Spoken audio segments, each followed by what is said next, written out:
Hello दोस्तों, मेरे video में आपका स्वागत है। आज इस वीडियो के अंदर जो है हम समांतर चतुर्भुज के बारे में जानेंगे। देखो दोस्तों, समांतर चतुर्भुज को इंग्लिश में बोलते हैं पैरेललोग्राम। अब देखो यहाँ पर मैंने एक चतुर्भुज बनाया ABCD, एक चतुर्भुज बनाया। हम जो देखो सबसे पहले जो है समांतर चतुर्भुज की परिभाषा देख लेते हैं। देखो परिभाषा क्या होती है, एक चतुर्भुज, देखो यहाँ पर चतुर्भुज बना हुआ है, एक चतुर्भुज जिसमें सम्मुख भुजाओं का प्रत्येक युग्म, यानी कि सम्मुख भुजाओं के कितने युग्म है यहाँ पर, यानी कि ये भुजा है, इसकी सम्मुख भुजा है यहाँ पर AB, और ये AD है, इसकी सम्मुख भुजाएं हो गई यहाँ पर BC, यानी कि दो युग्म है सम्मुख भुजाओं के, यानी कि AB और CD एक युग्म हुआ इधर, और AD और BC ये एक युग्म हुआ, यानी कि एक चतुर्भुज जिसमें सम्मुख भुजाओं का प्रत्येक युग्म क्या होता है, समांतर होता है। यानी कि ये दोनों युग्म जो क्या है आपस के अंदर समांतर है। जैसे यानी कि मैं लिख सकता हूँ यहाँ पर AB जो है ये समांतर है CD के, ये किसके समांतर है, CD के, और AD किसके समांतर होगा, AD जो समांतर होगा BC के। यानी कि दोनों युग आपस में यदि समांतर है तो वो क्या कहलाएगा, समांतर चतुर्भुज कहलाएगा। अब जो है हम जो है आगे जो है विशेषताएं देख लेते हैं। समांतर चतुर्भुज की विशेषताएं क्या क्या होती है। देखो सम्मुख भुजाएं बराबर भी होती है, देखो सम्मुख भुजाएं समांतर भी होती है और बराबर भी होती है। यानी कि AD जो है, AD भुजा किसके बराबर हो जाएगी, BC के बराबर हो जाएगी। ये आपस में समांतर भी होती है और बराबर भी होती है। और AB से वो किसके बराबर हो जाएगी, AB जो है CD के बराबर यहाँ पर हो जाएगी। यानी कि ये दोनों भुजाएं जो है, अब ये दोनों युग्म जो आपस में समांतर भी होते हैं और बराबर। अब जो है देखो दोस्तों, दूसरी जो विशेषता वो है समूह कोण बराबर होते हैं। यानी कि समांतर चतुर्भुज के समूह कोण बराबर होते हैं। देखो समूह कोण कौन कौन से, यानी कि यहाँ पर एक कोण D बन रहा है, यहाँ पर ये जो है चतुर्भुज का कोण D है, ये जो है इसके समूह कोण के बराबर ही होगा। यानी कि ये कोण D है, इसका समूह कोण कौन सा हुआ, कोण B, इसके सामने वाला। समूह का मतलब होता है सामने वाला, यानी कि कोण कौन सा है, कोण B। यानी कि कोण D के बराबर कौन सा होगा, कोण B हो जाएगा। यानी कि कोण D के बराबर कोण B हो गया। और इसके कोण एक के समांतर कोण है, कोण A है यहाँ पे, इसके सम्मुख कौन सा कोण है, इसके सामने वाला कोण है कोण C। तो ये दोनों कोण आपस में बराबर हो जाएंगे। यानी कि समांतर चतुर्भुज के जो है सम्मुख कोण क्या होते हैं, वो क्या होते हैं, बराबर होते हैं दोस्तों। तो ये बात आपको ध्यान रखनी है। अब देखो तीसरी जो विशेषता है इसकी वो है विकर्ण एक दूसरे को समद्विभाजित करते हैं। विकर्ण कौन से हुए, देखो विकर्ण खींच लेता हूँ मैं इसके। देखो ये विकर्ण है इसका एक DB, और एक विकर्ण हुआ AC दोस्तों। अब जो ये आपस में यहाँ पर काट रहे हैं दोस्तों O बिंदु पर, यहाँ पर O बिंदु पर ये आपस में समद्विभाजित कर रहे हैं। समद्विभाजित का मतलब दो आपस में ये एक दूसरे को दो बराबर भागों में बांट रहे हैं। यानी कि ये भाग इसके बराबर हो जाएगा और ये भाग इसके बराबर हो जाएगा। यानी कि मैं लिख सकता हूँ विकर्ण एक दूसरे को क्या कहते हैं, समद्विभाजित, दो बराबर भागों में बांट रहे हैं।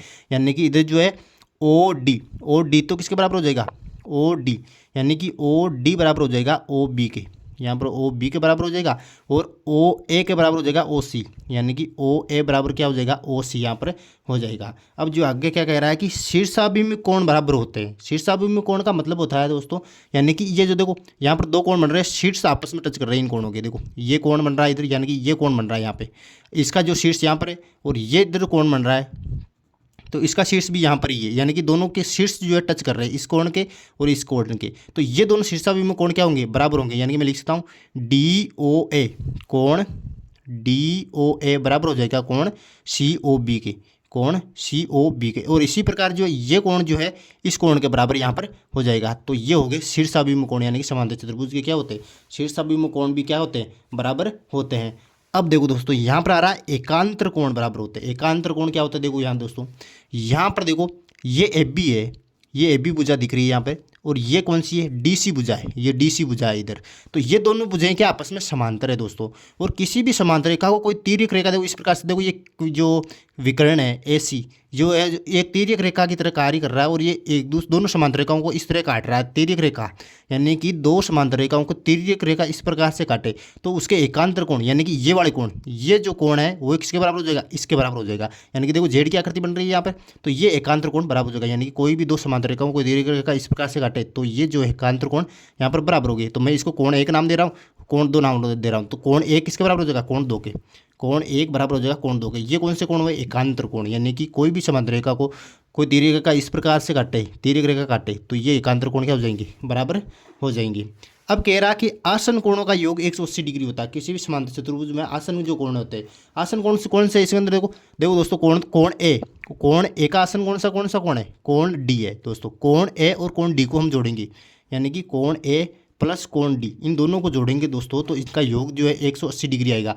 कोण A और कोण D को जोड़ोगे तो इनका योग जो 180 डिग्री आएगा। इधर जो कोण B और कोण सी को जोड़ोगे तो इनका योग कितना होगा 180 डिग्री यहाँ पर होगा। यदि आप कोण ए और कोण बी को जोड़ोगे तो इनका भी योग कितना होगा 180 डिग्री होगा। ये जो है आसन कोण कहलाते हैं और आसन कोणों का योग जो है समांतर चतुर्भुज के अंदर कितना होता है 180 डिग्री होता है।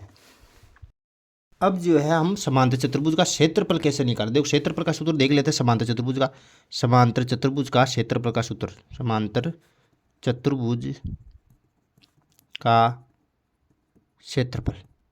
देखो दोस्तों समांतर चतुर्भुज का क्षेत्रफल का जो सूत्र होता है वो होता है आधार गुणा ऊंचाई, आधार गुणा ऊंचाई, या आप इसको बी गुणा एच भी लिख सकते हो। देखो आधार कौन सा हुआ, आधार देखो यहाँ पर जो है ए बी हुआ दोस्तों। इस समांतर चतुर्भुज की बात करें तो इस पर जो आधार क्या हुआ ए बी हुआ, और ऊंचाई क्या हुआ, देखो ऊंचाई जो है यहाँ पर लंब खींचा हुआ है तो ये सी ई जो है यहाँ पर क्या होगी, इसकी ऊंचाई होगी। तो ऊंचाई दे रखी होगी समांतर चतुर्भुज का। या भी यदि आपको क्षेत्रफल निकालने के लिए बोलेगा तो अब देखो दोस्तों, अब जो इसके परिमाप के बारे में जान लेते हैं। समांतर चतुर्भुज का परिमाप कैसे निकालते हैं। देखो परिमाप जो है आयत का उसका सेम ही होता है, 2 कोष्टक लंबाई प्लस चौड़ाई, लंबाई प्लस चौड़ाई। तो मैंने इस वीडियो के अंदर जो है समांतर चतुर्भुज की सारी जानकारी आपको दे दी है। यदि मेरा वीडियो पसंद आया तो please like share comment and don't forget to subscribe. Thank you.